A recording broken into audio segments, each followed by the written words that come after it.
Thank you, Madam President. I've been in politics for a long time, but I've never seen anything like what I witnessed when I went back to Chicago last Friday and Saturday and Sunday. From the minute the plane landed at Midway Airport in Chicago, through the entire weekend, everyone was engaged. People were coming up to me, total strangers, expressing themselves about the hearing that had just been completed with Dr. Ford and Judge Kavanaugh. I was stunned, and I've done this for a long time. The doorman in the rain holding an umbrella at the hotel, talking about what he heard and what he remembered from the hearing. The taxicab driver, the person on the street, everyone wanted to speak to me about this.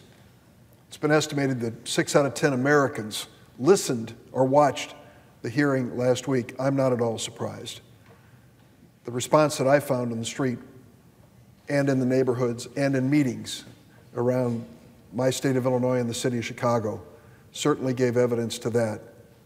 And it was an interesting response too, primarily from women, but not exclusively. Women who came up to me, and you could tell by the look in their eyes and the tone of their voice, something had just happened publicly in America which touched them personally. Some would confide in me in a whisper about a personal experience they had had. Others would look into my eyes, and I realized that this meant a lot to them for reasons they didn't want to share. But that hearing last week was a moment I've never seen before in American politics in the time that I've been around. The second thing I noted was the comments about Dr. Ford. Except for a still photograph, I had never seen her before she walked into the committee room last week to testify under oath. I didn't know what to expect as she sat down after taking the oath and began her testimony. Time and again, the people who worked with her described her condition as fragile.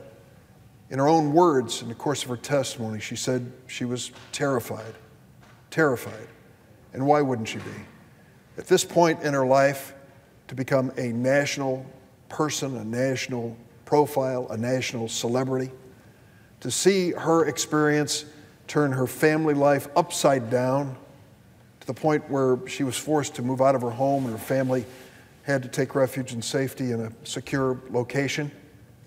All the attention that was being paid to her, some with praise and some with criticism, it's the kind of thing that even politicians are supposed to get used to and never do, but imagine an ordinary person. And I listened to her testimony, and I heard what she had to say about why this event took place. And I realized that this woman in California believed she had what she called a civic duty to come forward before the White House made its final decision on the choice of a Supreme Court nominee, because she believed she had important information about Brett Kavanaugh that the president should know, that Congress should know. And she didn't know where to turn.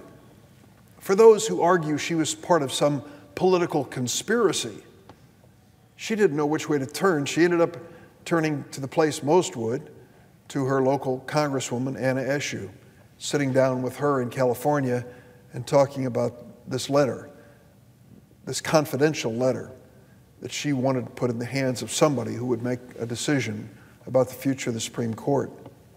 It was a perfectly reasonable explanation of what an ordinary citizen would do, and that's what she did. And when she finally got in contact with the Senate Judiciary Committee with this same confidential letter and had communications with Senator Feinstein, she stressed over and over again that she wanted this to remain confidential and that she didn't want her identity to be disclosed for fear of what it would mean to her and her family. A natural human reaction. I want to say a word about Senator Feinstein. You may quibble, you may debate, you may argue with the way she handled this, but I think she did what she thought was right for the very right reasons. She believed that she had an obligation to Dr. Ford, an obligation to protect her identity. And I know Senator Feinstein. She is a person of character and value and principles. I have been saddened, in fact, angry at times, when my colleagues from the other side of the aisle have accused her of so many things, of plotting some political conspiracy to bring down this nominee, in fact, two of them suggested she was the one who leaked the letter to the press. I am as certain as I stand here, after years of working with her, neither of those things are even close to the truth. She was trying to do what she thought was the right thing first for this woman, this mother, this resident of her home state, and second for this country. I don't question in any way whatsoever, and no one should, her efforts in good faith to serve this nation in a very difficult process. But Dr. Ford came forward and told her story. I asked her a question point blank. We are now being told that perhaps you were mistaken. Perhaps it wasn't Brett Kavanaugh who assaulted you in that bedroom in the Maryland suburbs. And I wanted to ask you, with what degree of certainty do you believe that Brett Kavanaugh was the assailant? Her answer to me was very short and direct. 100%. 100% certain. And you think to yourself, if it happened 36 years ago, how could she be so certain, so long ago? And then you realize that that moment impacted her life in a way that few people ever want to experience.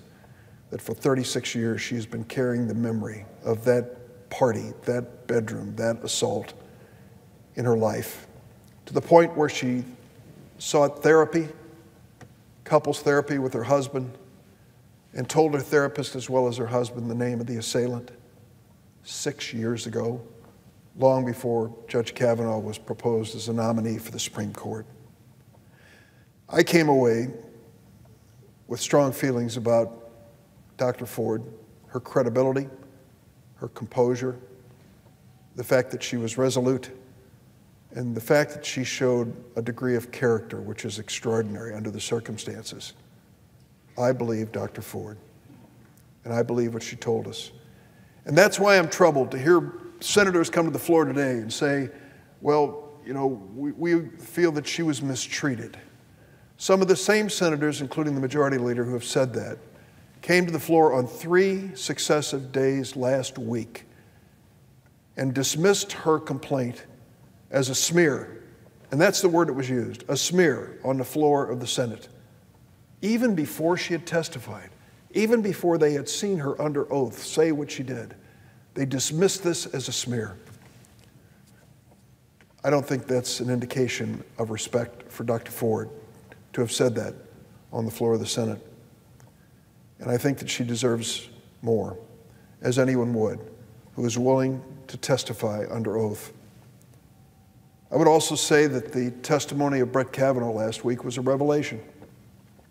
He stayed with his story that he was mischaracterized and was improperly and wrongly accused, and he too was certain that this event had never occurred.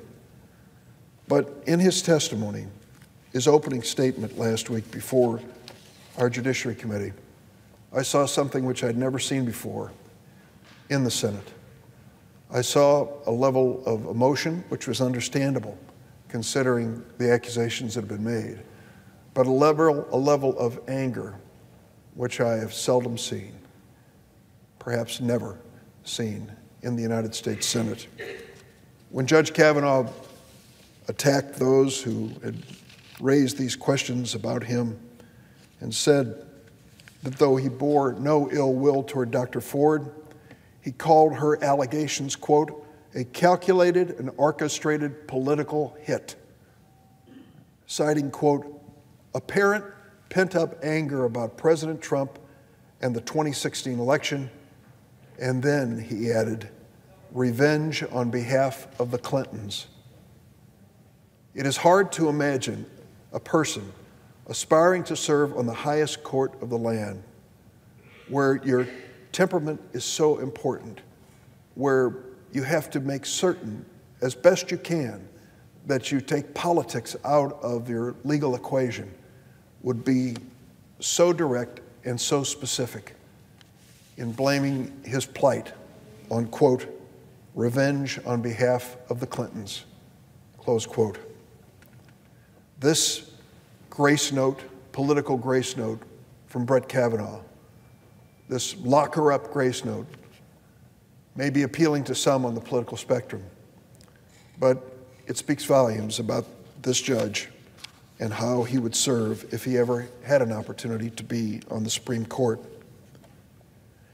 It's been said over and over again by the Republican Majority Leader that the Democrats are in the midst of a big delay tactic here.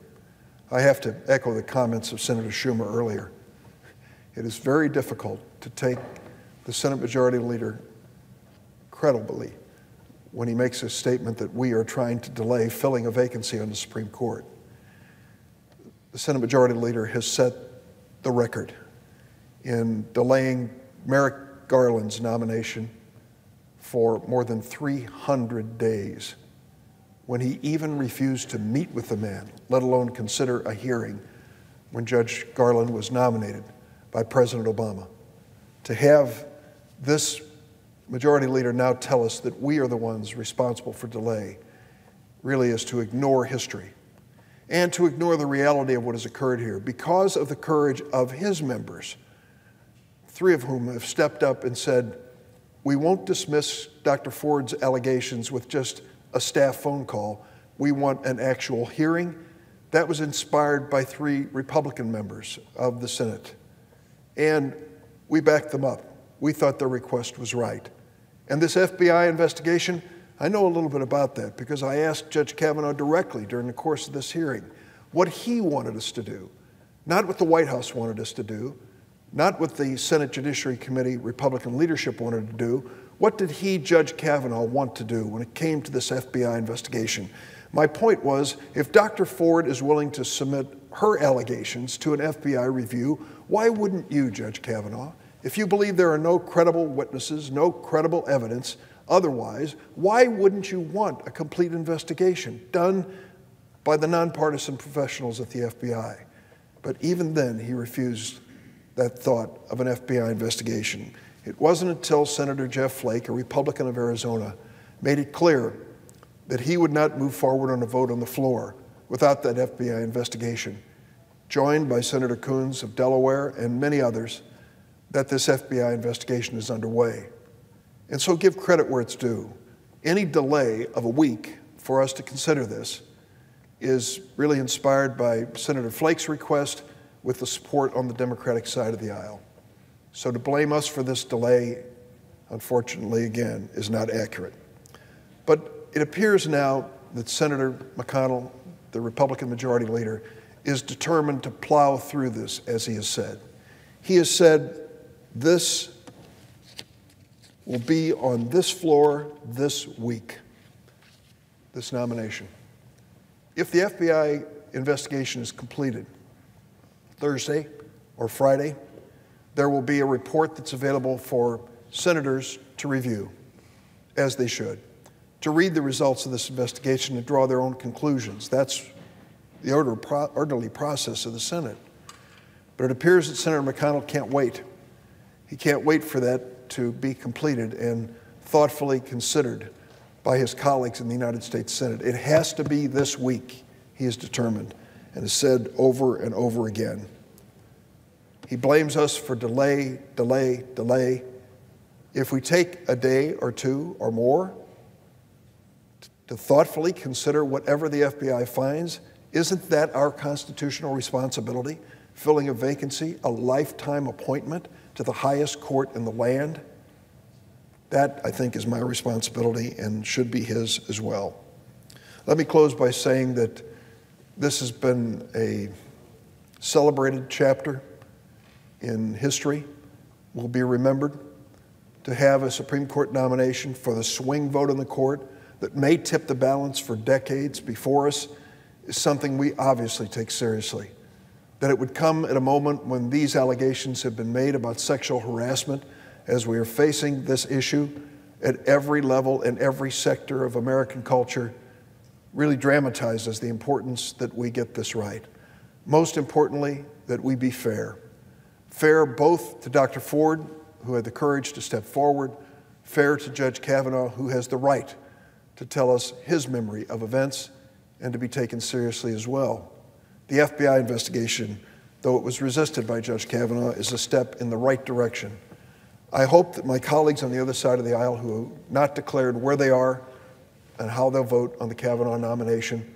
We'll wait until the FBI investigation is complete, review their findings, and reflect on the very basic question: is Brett Kavanaugh the right person at this moment in history to be given a lifetime appointment to the highest court in our land?